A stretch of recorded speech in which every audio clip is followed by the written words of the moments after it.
Hello friends, स्वागत है आपका हमारे छोटे से नन्हे से प्यारे से YouTube चैनल पर। तो कैसे हैं आप? मैं आशा करता हूं आप अच्छे होंगे और अपनी पढ़ाई में लगे हुए होंगे।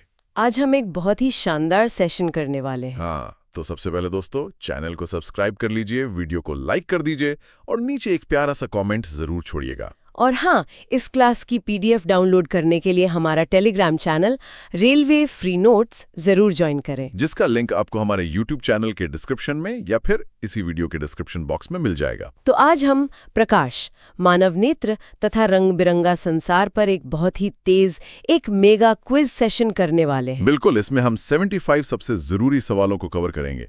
तो चलिए बिना किसी देरी के शुरू करते हैं। पहला सवाल, मानव नेत्र में प्रवेश करने वाले प्रकाश का अधिकांश अपवर्तन कहाँ होता है? ए.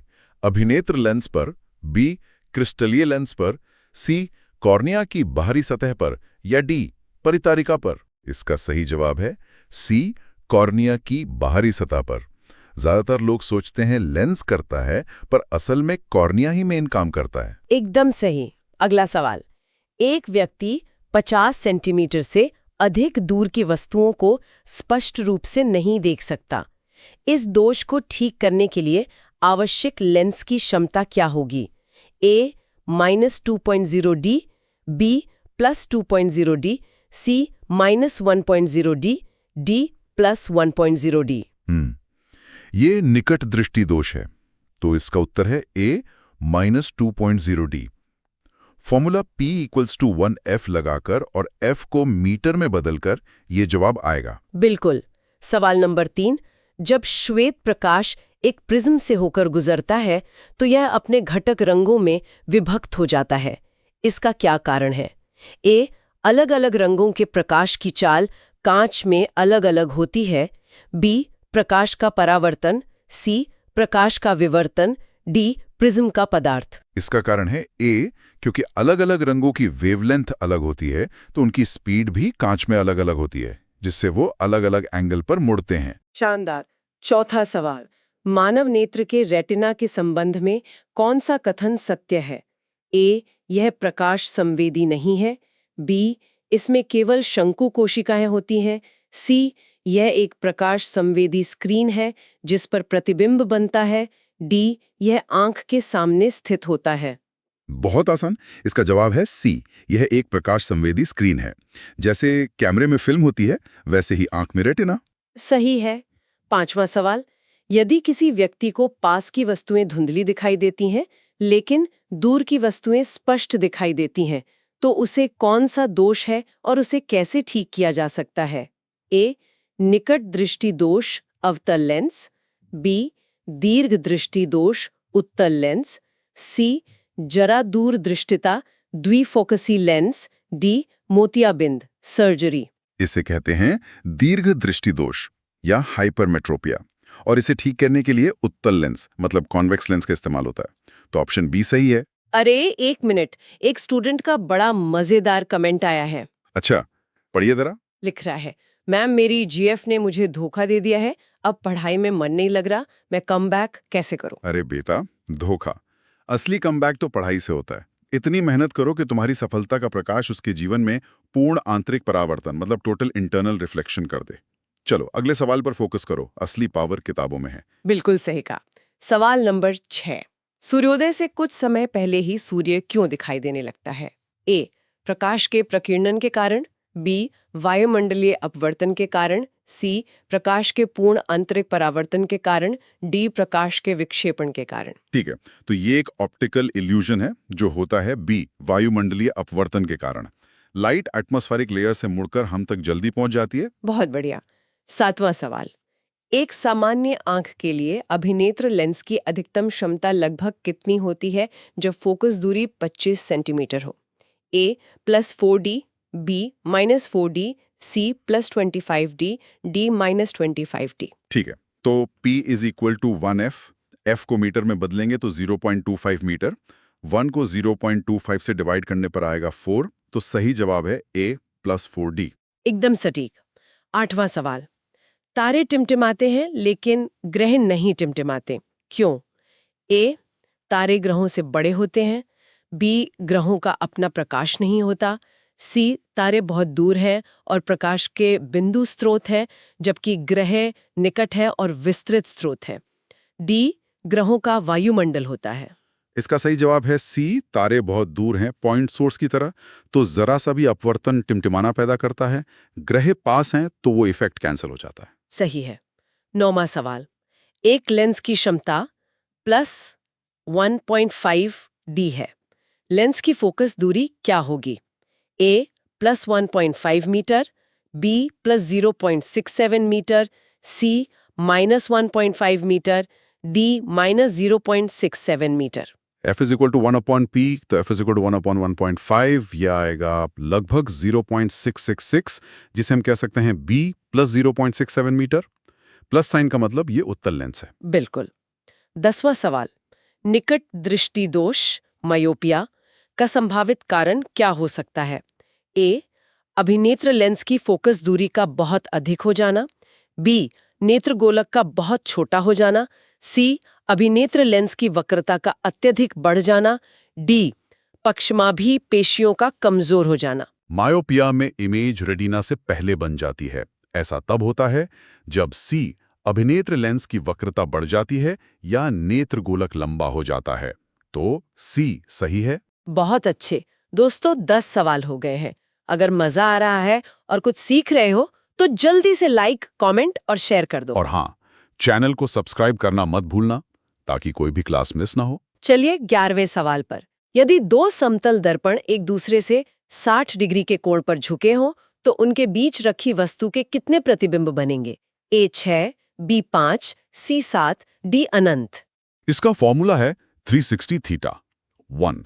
अगर 360 थीटा सम संख्या हो तो 360 60 इक्वल टू 6, 61 इक्वल टू 5, तो जवाब है बी 5। अरे वाह, एक और मजेदार कमेंट है। क्या है इस बार? मैम, लगता है मेरी आंखों में भी दोष है। मुझे तो भविष्य में सिर्फ सरकारी नौकरी ही दिखती है। वाह, ये तो दीर्घ दृष्टि दोष का सबसे पॉजिटिव केस है। इसे ठीक करने के लिए किसी लेंस की नहीं, बस रोजाना हमारी क्लास की जरूरत है। लगे रहो। हाँ हाँ, बिल्कुल। 12वां सवाल, आकाश का रंग नीला क्यों दिखाई देता है? ए प्रकाश के प्रकीर्णन के कारण, बी प्रकाश के अपवर्तन के कारण, सी जल वाष्प द्वारा नीले प्रकाश के अवशोषण के कारण, डी समुद्र से परावर्तन के कारण। इसका सबसे क्लासिक जवाब है ए, प्रकाश के प्रकीर्णन के कारण। वायुमंडल के कण नीले रंग को सबसे ज्यादा बिखेरते हैं। अच्छा, एक छात्र ने एक गंभीर प्रश्न पूछा है। पूछिए। मैम, वायुमंडलीय अपवर्तन एटमॉस्फेरिक रिफ्रैक्शन और प्रकीर्णन स्कैटरिंग में क्या मूल अंतर है? मैं हमेशा कंफ्यूज हो जाता हूँ। बहुत अच्छा सवाल। देखो, सरल शब्दों में अपवर्तन मतलब प्रकाश का मीडियम बदलने पर मुड़ना, जैसे तारों का टिमटिमाना, और प्रकीर्णन मतलब प्रकाश का कणों से टकराकर बिखर जाना, जैसे आकाश का नीला दिखना। एक में रास्ता बदलता है, दूसरे में रंग बिखरता है। बहुत अच्छे से समझाया। चलिए सवाल नंबर 13। एक अवतल दर्पण द्वारा वास्तविक, उल्टा और वस्तु के समान आकार का प्रतिबिंब बनाने के लिए वस्तु को कहाँ रखा जाना चाहिए? ए ध्रुव पर, बी फोकस पर, सी वक्रता केंद्र पर, डी अनंत पर। समान आकार का प्रतिबिंब सिर्फ एक ही जगह बनता है और वो है सी, वक्रता केंद्र पर। सही है। 14वां सवाल, प्रिज्म के संदर्भ में विचलन कोण क्या है?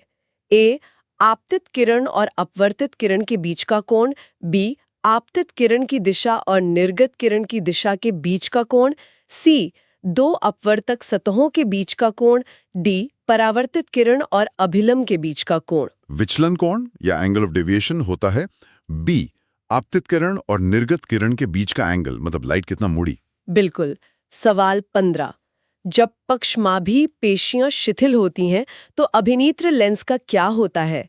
ए लेंस पतला हो जाता है और फोकस दूरी बढ़ जाती है, बी लेंस मोटा हो जाता है और फोकस दूरी कम हो जाती है, सी लेंस अपारदर्शी हो जाता है, डी लेंस का आकार नहीं बदलता। जब पेशियां रिलैक्स होती हैं तो लेंस खिंचकर पतला हो जाता है।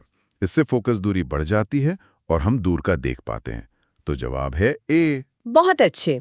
सवाल नंबर 16, एक समतल दर्पण की वक्रता त्रिज्या 20 सेंटीमीटर है। यदि एक मोमबत्ती को दर्पण के सामने 10 सेंटीमीटर पर रखा जाता है तो प्रतिबिंब कहाँ बनेगा? ए. दर्पण के पीछे 20 सेंटीमीटर पर, बी. दर्पण के पीछे 10 सेंटीमीटर पर, सी.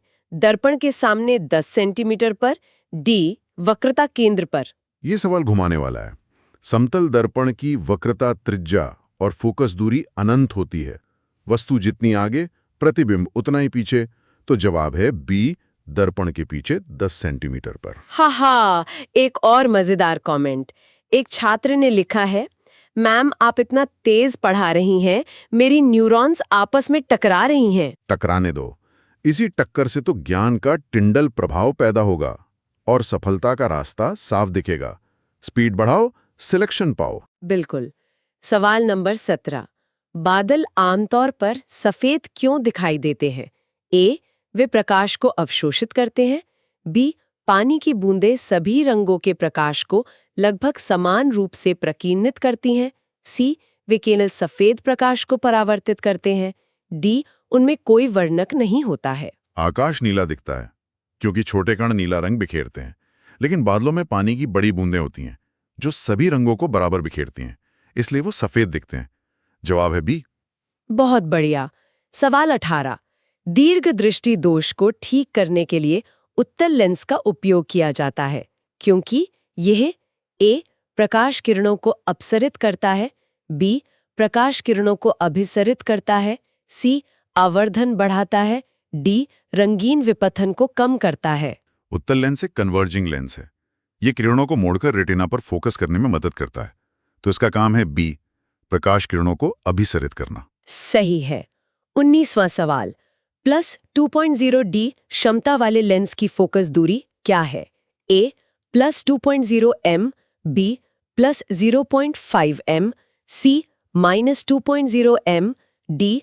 -0.5 m। F = 1p, तो F = 1/2, जो कि होता है 0.5। चूंकि पावर पॉजिटिव है तो फोकस दूरी भी पॉजिटिव होगी। जवाब है B + 0.5 मीटर। एकदम सही। सवाल नंबर 20। खतरे के संकेत लाल रंग के क्यों बनाए जाते हैं? ए. लाल रंग की तरंगदैर्घ्य सबसे लंबी होती है और यह सबसे कम प्रकीर्णित होता है। बी. लाल रंग सबसे अधिक प्रकीर्णित होता है। सी. लाल रंग आंखों को आकर्षित करता है। डी. लाल रंग सस्ता होता है। इसका कारण है ए, लाल रंग की वेवलेंथ सबसे लंबी होती है, इसलिए वो धुंध या कोहरे में सबसे कम बिखरता है और दूर से ही दिख जाता है। 20 सवाल पूरे। कैसा चल रहा है? जोश कम नहीं होना चाहिए। बिल्कुल नहीं। फटाफट एक थम्स अप कमेंट करो और वीडियो को अपने दोस्तों के साथ शेयर कर दो। चलिए, सवाल नंबर 21। जब श्वेत प्रकाश प्रिज्म से गुजरता है तो कौन सा रंग प्रिज्म के आधार की ओर सबसे अधिक झुकता है? ए. लाल, बी. हरा, सी. बैंगनी, डी. पीला। सबसे ज्यादा वो रंग झुकता है जिसकी वेवलेंथ सबसे कम होती है, और वो है सी, बैंगनी। VIBGOR में V सबसे नीचे होता है। बिल्कुल। सवाल नंबर 22। इंद्रधनुष बनने में वर्षा की बूंदों के भीतर कौन सी घटनाएं होती हैं?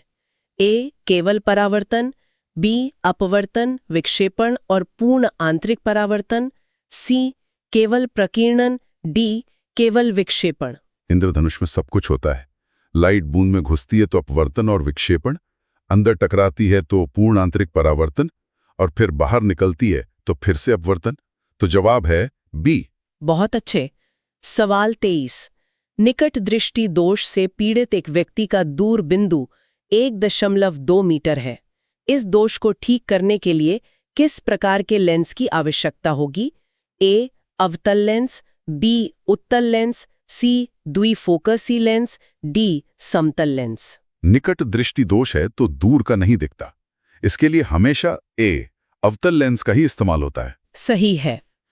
हरे, एक और कमेंट है। मैम, इंद्रधनुष के 7 रंग तो पता है, पर मेरी जिंदगी तो ब्लैक एंड व्हाइट हो रखी है। अरे, तो मेहनत का प्रिज्म इस्तेमाल करो। जब तुम्हारी मेहनत पर सफलता की सफेद रोशनी पड़ेगी तो जिंदगी में इंद्रधनुष के सारे रंग खुद ब खुद बिखर जाएंगे। क्या बात है। अगला सवाल 24वां। एक व्यक्ति 2 ms की गति से एक समतल दर्पण की ओर चल रहा है। व्यक्ति और उसके प्रतिबिंब के बीच सापेक्ष गति क्या होगी? A 2 ms, B 4 ms, C 0 ms, D 1 ms। ये एक क्लासिक सवाल है। अगर व्यक्ति 2 ms से चल रहा है तो उसका प्रतिबिंब भी 2 ms से उसकी तरफ आएगा, तो रिलेटिव स्पीड हो जाएगी 2 + 2 यानी B 4 ms। बिल्कुल। एक छात्र ने इसी पर सवाल पूछा है, मैम एक समतल दर्पण के सामने अगर मैं 2 ms से चलूं तो प्रतिबिंब 4 ms से पास क्यों आता है? थोड़ा समझाइए। सिंपल है, तुम्हारी गति 2 ms है तो तुम्हारा प्रतिबिंब भी तुम्हारी तरफ 2 ms से आएगा। जब तुम दोनों एक दूसरे की तरफ आ रहे हो तो सापेक्ष गति मतलब रिलेटिव स्पीड जुड़ जाती है। 2 + 2 = 4 ms, इसलिए तुम्हें वो दोगुनी गति से आता हुआ लगता है। बहुत अच्छा। सवाल नंबर 25। जरा दूरदृष्टिता प्रेसबियोपिया का मुख्य कारण क्या है? A नेत्र गोलक का लंबा हो जाना, B पक्षमाभी पेशियों का कमजोर होना और लेंस के लचीलेपन में कमी, C कॉर्निया का धुंधला हो जाना, D रेटिना का क्षतिग्रस्त होना। प्रेसबायोपिया उम्र से जुड़ा है। इसका कारण है B पक्षमाभी पेशियों का कमजोर होना और लेंस का लचीलापन कम होना। सही है। सवाल 26। निम्नलिखित में से किस सामग्री का उपयोग लेंस बनाने के लिए नहीं किया जा सकता है? A जल, B कांच, C प्लास्टिक, D मिट्टी। लेंस बनाने के लिए पारदर्शी माध्यम चाहिए। जल, कांच, प्लास्टिक सब पारदर्शी हैं, मिट्टी नहीं है। तो जवाब है D मिट्टी। बिल्कुल। सवाल 27। सूर्योदय और सूर्यास्त के समय सूर्य रक्ताभ क्यों प्रतीत होता है? A प्रकाश के प्रकीर्णन के कारण, B प्रकाश के परावर्तन के कारण, C सूर्य के तापमान में कमी के कारण, D वायुमंडलीय अपवर्तन के कारण। ये भी प्रकीर्णन के कारण ही होता है। उस समय सूर्य के प्रकाश को ज्यादा दूरी तय करनी पड़ती है। नीला रंग रास्ते में बिखर जाता है और हम तक सिर्फ लाल रंग पहुंचता है। तो जवाब है A। सही है। सवाल 28। यदि अभिनेत्र लेंस की फोकस दूरी बहुत अधिक हो जाती है तो कौन सा दृष्टि दोष उत्पन्न हो सकता है? A निकट दृष्टि दोष, B दीर्घ दृष्टि दोष, C जरा दूर दृष्टिता, D मोतियाबिंद। फोकस दूरी ज्यादा होने का मतलब है कि लेंस की कन्वर्जिंग पावर कम हो गई है। इससे किरणें रेटिना के पीछे फोकस होंगी। ये होता है B दीर्घ दृष्टि दोष में। बिल्कुल। सवाल 29। +0.5 D क्षमता वाले लेंस की फोकस दूरी क्या होगी? A +2 metre, B +0.5 metre, C -2 metre, D -0.5 metre. F = 1/P, तो F = 1/0.5 जो होता है 2। तो जवाब है A +2 मीटर। सही है। सवाल नंबर 30। समतल दर्पण के संबंध में कौन सा कथन असत्य है? A प्रतिबिंब आभासी और सीधा होता है, B प्रतिबिंब का आकार वस्तु के आकार के बराबर होता है, C प्रतिबिंब पार्श्व रूप से उल्टा नहीं होता है, D प्रतिबिंब दर्पण के पीछे उतनी ही दूरी पर बनता है जितनी दूरी पर वस्तु सामने होती है। समतल दर्पण में प्रतिबिंब पार्श्व रूप से उल्टा होता है, मतलब लेफ्ट का राइट और राइट का लेफ्ट दिखता है। तो असत्य कथन है C। बहुत बढ़िया। 30 सवालों का पड़ाव पार। जो लोग अभी जुड़े हैं जल्दी से लाइक बटन दबाकर अपनी अटेंडेंस लगा दें। चलिए, सवाल 31। एक सामान्य वयस्क मानव आंख का व्यास लगभग कितना होता है? A 2.3 centimetre, B 1.5 centimetre, C 3.0 centimetre, D 2.8 centimetre. ये एक फैक्ट बेस्ड सवाल है। इसका जवाब है A लगभग 2.3 सेंटीमीटर। सही है। सवाल 32। जब हम किसी वस्तु को आंख के बहुत पास 25 सेंटीमीटर से कम रखकर पढ़ने की कोशिश करते हैं तो आंखों पर तनाव क्यों महसूस होता है? A परितारिका पूरी तरह से सिकुड़ नहीं पाती, B पक्षमाभी पेशियां लेंस को पर्याप्त मोटा नहीं कर पाती, C रेटिना पर पर्याप्त प्रकाश नहीं पड़ता, D पुतली बहुत बड़ी हो जाती है। 25 सेंटीमीटर से पास लाने पर हमारी पक्षमाभी पेशियों को लेंस को और मोटा करने के लिए बहुत ज्यादा जोर लगाना पड़ता है, जो वो नहीं कर पाती, इसलिए तनाव होता है। जवाब है B। बिल्कुल। एक कमेंट है, मैम 25 सेंटीमीटर न्यूनतम दूरी है पर मेरा तो फोन 5 सेंटीमीटर से भी साफ दिखता है। लगता है तुम्हारी आंखों में सुपर पावर है, या फिर जल्द ही तुम्हें चश्मे की सुपर पावर मिलने वाली है। थोड़ा दूरी बनाओ, स्क्रीन से भी और गलतफहमियों से भी। हाँ। सवाल 33। एक लेंस की क्षमता -5.5 d है। इसकी फोकस दूरी क्या होगी? A -0.18 metre, B +0.18 metre, C -5.5 metre, D +5.5 metre. F is equal to 1/-5.5 इसे कैलकुलेट करेंगे तो लगभग A -0.18 मीटर आएगा। माइनस साइन मतलब ये अवतल लेंस है। सही है। सवाल 34। परितारिका यानी आइरिस का मुख्य कार्य क्या है? A रेटिना पर प्रतिबिंब बनाना, B पुतली के आकार को नियंत्रित करके आंख में प्रवेश करने वाले प्रकाश की मात्रा को नियंत्रित करना, C लेंस की फोकस दूरी बदलना, D आंख को साफ रखना। आइरिस हमारी आंख के कैमरे का अपर्चर है, ये पुतली के साइज को कंट्रोल करता है, तो जवाब है बी। बिल्कुल। सवाल 35। अग्रिम सूर्योदय और विलंबित सूर्यास्त के कारण दिन की अवधि लगभग कितनी बढ़ जाती है? A 2 minute, B 4 minute, C 1 minute, D 5 minute. वायुमंडलीय प्रवर्तन के कारण सूर्य 2 मिनट पहले दिखता है और 2 मिनट बाद तक दिखता है, तो कुल मिलाकर दिन बी 4 मिनट लंबा महसूस होता है। सही है। सवाल 36। किस लेंस की फोकस दूरी अनंत होती है? A उत्तल लेंस, B समतल कांच की प्लेट, C अवतल लेंस, D इनमें से कोई नहीं। अनंत फोकस दूरी का मतलब है जीरो पावर, मतलब जो किरणों को मोड़ता ही नहीं, और ये होता है बी समतल कांच की प्लेट में। एक छात्र का सवाल है, मैम अग्रिम सूर्योदय और विलंबित सूर्यास्त से दिन 4 मिनट लंबा कैसे हो जाता है? देखो, वायुमंडलीय अपवर्तन के कारण सूर्य हमें क्षितिज मतलब होराइजन से ऊपर आने से 2 मिनट पहले ही दिखने लगता है और डूबने के 2 मिनट बाद तक दिखता रहता है। तो 2 मिनट सुबह के और 2 मिनट शाम के, कुल मिलाकर दिन 4 मिनट लंबा महसूस होता है। बिल्कुल स्पष्ट। सवाल 37।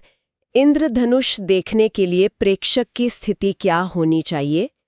A सूर्य प्रेक्षक के सामने होना चाहिए, B सूर्य प्रेक्षक की पीठ के पीछे होना चाहिए, C सूर्य ठीक सिर के ऊपर होना चाहिए, D कोई भी स्थिति हो सकती है। इंद्रधनुष हमेशा सूर्य के ऑपोजिट डायरेक्शन में बनता है, तो उसे देखने के लिए B सूर्य हमारी पीठ के पीछे होना चाहिए। सही है। सवाल 38। जब प्रकाश की किरण एक कोलॉइडल विलयन से होकर गुजरती है तो प्रकाश का मार्ग दिखाई देने लगता है। इस घटना को क्या कहते हैं? A रमन प्रभाव, B टिंडल प्रभाव, C फोटोइलेक्ट्रिक प्रभाव, D डॉपलर प्रभाव। इस घटना को कहते हैं बी टिंडल प्रभाव। जैसे किसी अंधेरे कमरे में रोशनदान से आती रोशनी में धूल के कण दिखते हैं। बिल्कुल। सवाल 39। एक उत्तल लेंस से वास्तविक, उल्टा और वस्तु के समान आकार का प्रतिबिंब प्राप्त करने के लिए वस्तु को कहाँ रखा जाना चाहिए? A फोकस पर, F, B 2F पर, C F और 2F के बीच, D 2F से परे। अवतल दर्पण में C पर और उत्तल लेंस में B 2F पर रखने से समान आकार का प्रतिबिंब बनता है। सही है। सवाल 40। पुतली प्यूपिल का क्या कार्य है? A यह आंख में प्रवेश करने वाले प्रकाश की मात्रा को नियंत्रित करती है, B यह रंगों को पहचानती है, C यह प्रतिबिंब बनाती है, D यह लेंस को अपनी जगह पे रखती है। पुतली वो छेद है जिससे लाइट अंदर जाती है। इसका साइज आइरिस कंट्रोल करता है, जिससे लाइट की मात्रा नियंत्रित होती है। तो जवाब ए है, पर असल में कंट्रोल आइरिस करता है। पुतली तो बस एक रास्ता है। 40 सवाल। हम आधे से ज्यादा रास्ता तय कर चुके हैं। ऊर्जा बनाए रखो। बिल्कुल। एक बार सब लोग कमेंट में विबग्योर टाइप कर दो। चलिए। सवाल 41। दीर्घ दृष्टि दोष से पीड़ित एक व्यक्ति का निकट बिंदु 100 सेंटीमीटर है। उसे 25 सेंटीमीटर पर रखी किताब को पढ़ने के लिए आवश्यक लेंस की क्षमता क्या होगी? A +3.0 D, B -3.0 D, C +4.0 D, D -1.0 D। इसे लेंस फॉर्मूले से सॉल्व करना होगा। U is equals to -25 centimetre, V is equals to -100 centimetre. Solve करने पर F is equals to +33.3 centimetre आएगा, जिसकी पावर होगी A +3.0 D। बहुत अच्छे। सवाल 42। अंतरिक्ष यात्रियों को आकाश काला क्यों दिखाई देता है? A अंतरिक्ष में गुरुत्वाकर्षण नहीं होता, B वायुमंडल की अनुपस्थिति के कारण प्रकाश का प्रकीर्णन नहीं होता, C अंतरिक्ष बहुत ठंडा है, D सूर्य की रोशनी वहां तक नहीं पहुंचती। आकाश का रंग प्रकीर्णन से होता है। अंतरिक्ष में वायुमंडल ही नहीं है तो कोई प्रकीर्णन नहीं, इसलिए आकाश काला दिखता है। जवाब है बी। अच्छा। एक छात्र लिखता है, अगर अंतरिक्ष में आकाश काला है तो एलियंस को क्या दिखता होगा? उन्हें शायद तुम अपनी किताबों में सिर झुकाए हुए दिखते होगे। चलो, एलियंस को बाद में देखेंगे, पहले अगला सवाल देखते हैं। ठीक है। सवाल 43। प्रिज्म से गुजरने पर लाल रंग का प्रकाश सबसे कम क्यों झुकता है? ए, क्योंकि इसकी तरंग दैर्घ्य सबसे लंबी होती है और चाल सबसे अधिक होती है। बी, क्योंकि इसकी तरंग दैर्घ्य सबसे छोटी होती है। सी, क्योंकि यह सबसे भारी रंग है।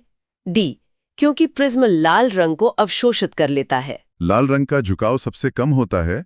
ए, क्योंकि उसकी वेवलेंथ सबसे लंबी होती है, जिससे कांच में उसकी स्पीड सबसे ज्यादा होती है। बिल्कुल। सवाल 44। जब पक्षमाभी पेशियां सिकुड़ती हैं तो अभिनेत्र लेंस की फोकस दूरी पर क्या प्रभाव पड़ता है?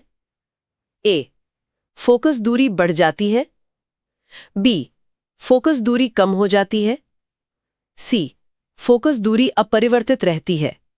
डी, लेंस गायब हो जाता है। जब पेशियां सिकुड़ती हैं तो लेंस मोटा हो जाता है और मोटे लेंस की फोकस दूरी कम होती है।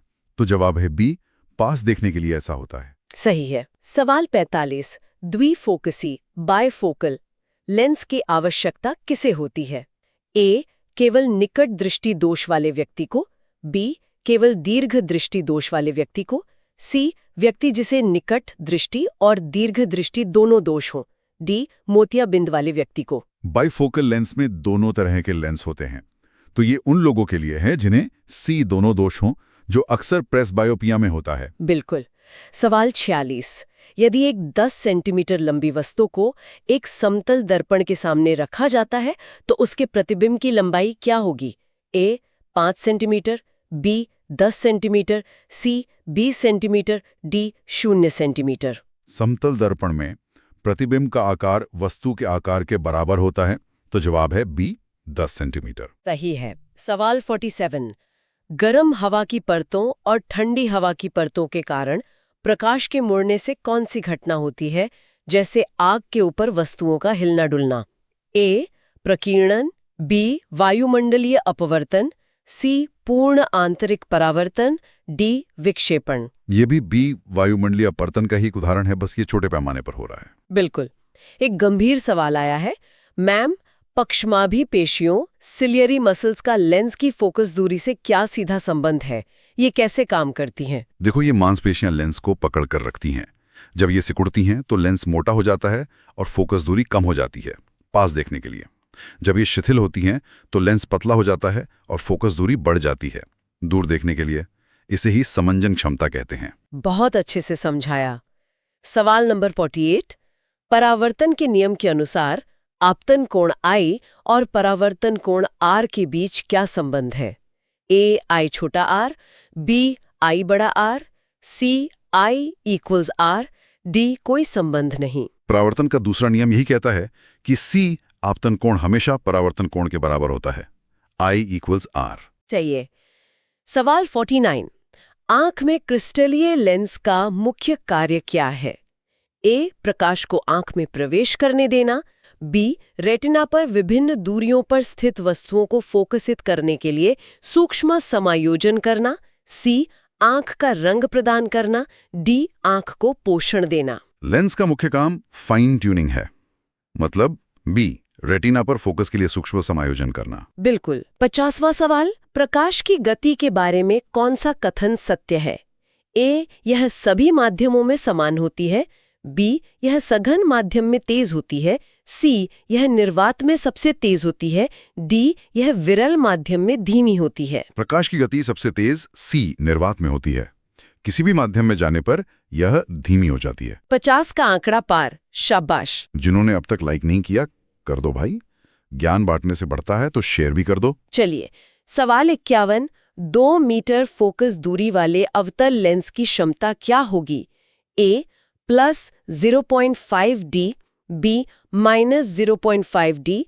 सी, plus 2.0 D. D, minus 2.0 D. अवतल लेंस है तो पावर नेगेटिव होगी। P is equal to 1F, तो P is equal to 1/2 is equal to 0.5। तो जवाब है B, माइनस 0.5 डी। सवाल 52।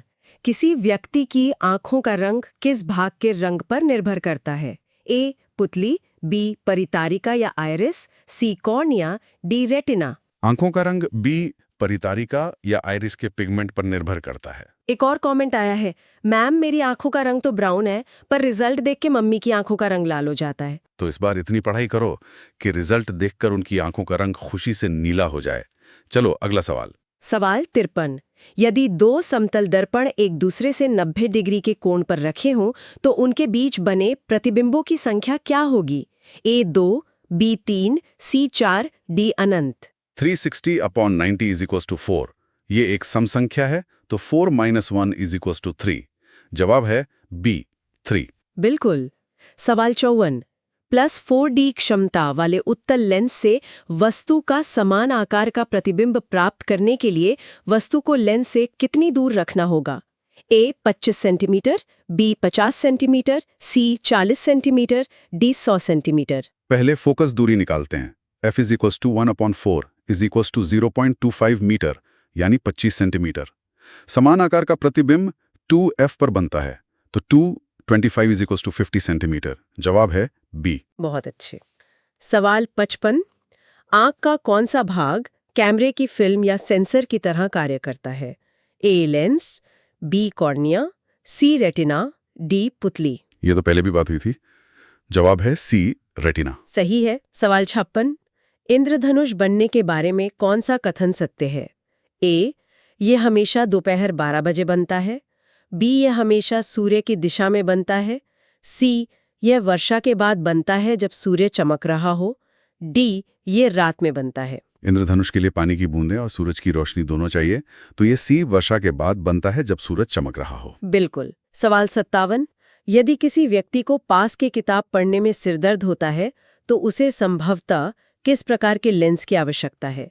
ए अवतल, बी उत्तल, सी बेलनाकार, डी कोई नहीं। पास का पढ़ने में दिक्कत मतलब दीर्घ दृष्टि दोष, इसके लिए बी उत्तल लेंस की जरूरत होती है। सही है। सवाल 58। दृश्य प्रकाश स्पेक्ट्रम में किस रंग की आवृत्ति फ्रीक्वेंसी सबसे कम होती है? ए बैंगनी, बी नीला, सी लाल, डी हरा। जिसकी तरंगदैर्घ्य सबसे लंबी होती है उसकी आवृत्ति सबसे कम होती है, तो जवाब है सी लाल। बिल्कुल। सवाल 59। यदि दो समतल दर्पण एक दूसरे के समानांतर रखे हों तो उनके बीच बने प्रतिबिंबों की संख्या क्या होगी? ए 0, बी 1, सी 2, डी अनंत। समानांतर मतलब उनके बीच का एंगल 0 है। 360/0 अनंत होता है, तो प्रतिबिंब भी डी अनंत बनेंगे। सही है। 60वां सवाल। अभिनेत्र लेंस की फोकस दूरी को बदलने की प्रक्रिया को क्या कहते हैं? ए अपवर्तन, बी समंजन, सी विक्षेपण, डी परावर्तन। इस क्षमता को बी समंजन या अकोमोडेशन कहते हैं। 60 सवाल पूरे। मंजिल के बहुत करीब है हम। आखिरी 15 सवालों के लिए तैयार हो? बिल्कुल।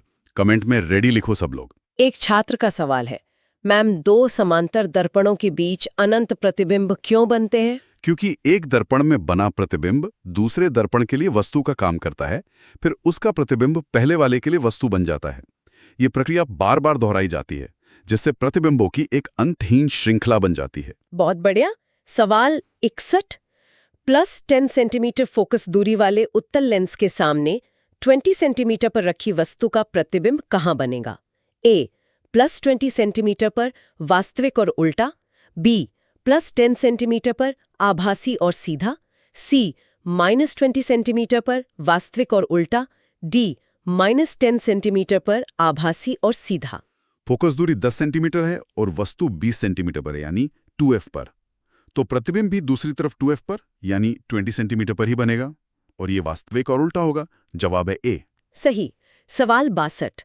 टिंडल प्रभाव कहाँ देखा जा सकता है? ए साफ पानी में, बी एक घने जंगल के वितान कैनोपी से सूर्य के प्रकाश के गुजरने पर, सी निर्वात में, डी एक साफ कांच की शीट पर।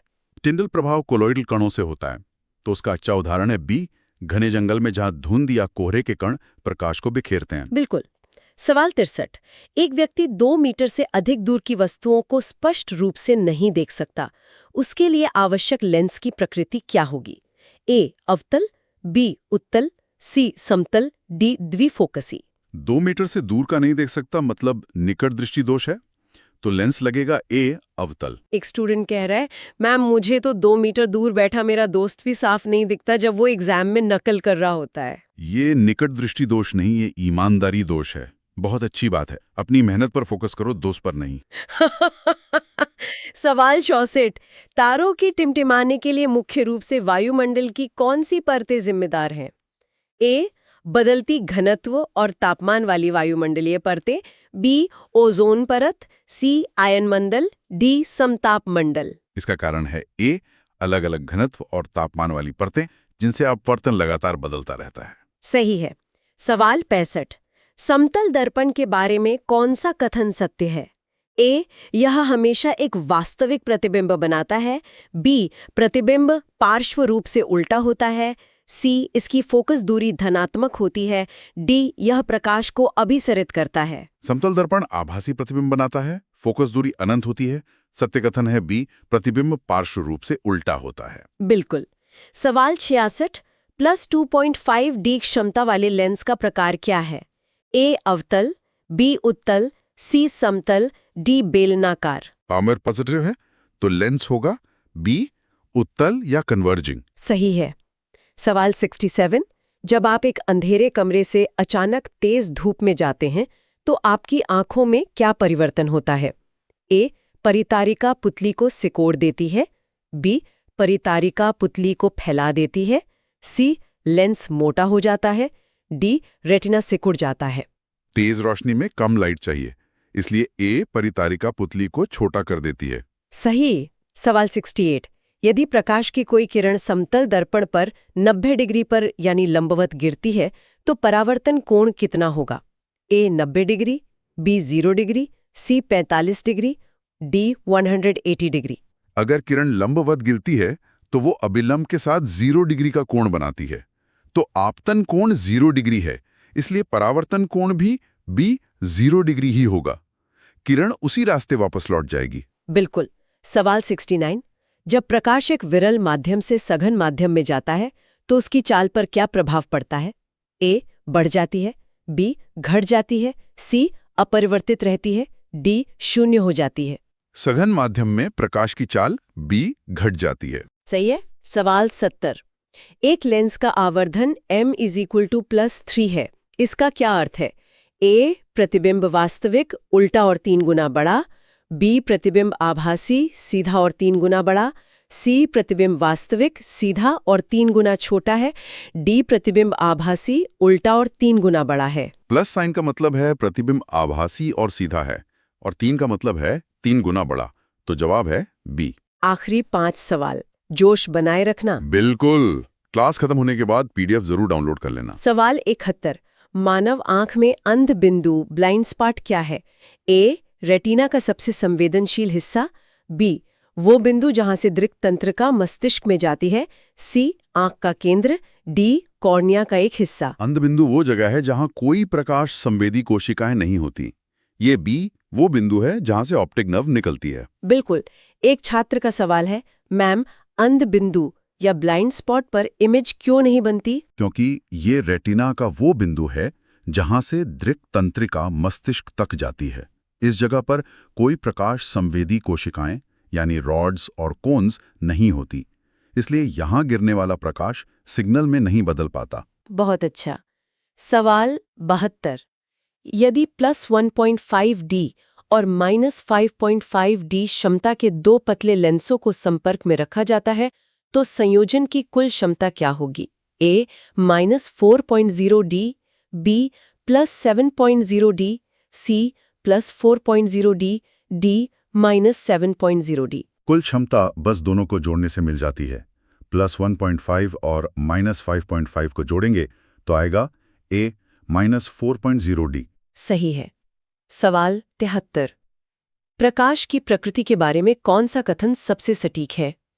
ए, यह केवल एक कण है, बी, यह केवल एक तरंग है, सी, यह कण और तरंग दोनों की तरह व्यवहार करता है, डी, यह न तो कण है और न ही तरंग। प्रकाश की दोहरी प्रकृति होती है, तो जवाब है सी, यह कण और तरंग दोनों की तरह व्यवहार करता है। इसे ड्यूल नेचर कहते हैं। बिल्कुल। सवाल 74। एक प्रिज्म का कोण 60 डिग्री है और न्यूनतम विचलन कोण 30 डिग्री है। प्रिज्म के पदार्थ का अपवर्तनांक लगभग कितना होगा? ए 1.414√2, बी 1.5, सी 1.33, डी 1.732√3। प्रिज्म के फॉर्मूले में वैल्यू रखने पर sin 45 sin 30 आएगा जो √2 होता है, तो जवाब है ए 1.414। और आखिरी सवाल नंबर 75। अवतल लेंस को अपसारी डाइवर्जिंग लेंस क्यों कहा जाता है? ए क्योंकि ये समांतर प्रकाश किरणों को एक बिंदु पर केंद्रित करता है, बी क्योंकि यह समांतर प्रकाश किरणों को फैला देता है, सी क्योंकि यह वास्तविक प्रतिबिंब बनाता है, डी क्योंकि यह रंगों को अलग करता है। इसे अपसारी या डाइवर्जिंग इसलिए कहते हैं, बी क्योंकि यह अपने से गुजरने वाली समांतर किरणों को फैला देता है। और इसी के साथ हमने पूरे 75 सवाल पूरे कर लिए हैं। मुझे उम्मीद है कि आपका इस चैप्टर का एक शानदार रिवीजन हो गया होगा। बिल्कुल। इस क्लास के नोट्स की पीडीएफ डाउनलोड करने के लिए हमारा Telegram channel railway free notes जरूर ज्वाइन करें। लिंक डिस्क्रिप्शन में है। और चैनल को सब्सक्राइब करना, वीडियो को लाइक करना और अपने दोस्तों के साथ शेयर करना बिल्कुल ना भूलें। आज की क्लास में शामिल होने के लिए आप सभी का बहुत बहुत धन्यवाद। अपनी पढ़ाई जारी रखें। हम अगली क्लास में मिलेंगे। जय हिंद।